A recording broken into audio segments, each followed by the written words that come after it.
Hello लोगोफोर, आं प्रतिका Narzary YouTube चेनेलनिफ्राय आंनि गोसो गोरबोनिफ्राय गासैनिसिमबो खुलुमनाय आरो सिबिनायखौ बावहरग्रोनाय जाबाय।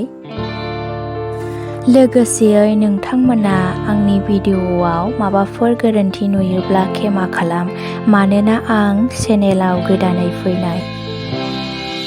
सापर्ट खालामना होलायदो लोगोफोर, जाहाथे आंबो चेनेलाव गोदान भिडिअ'फोर लाबोनो हायो नोंथांमोननि सापर्टजों।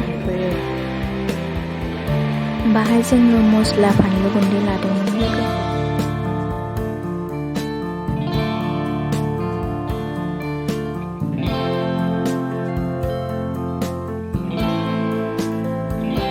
जोंनि बर' बिमाफ्राबो गसाइगाव टाउनाव बाजारावहाय मैगं दखान बायदिसिना दखान होयोलै लोगोफोर।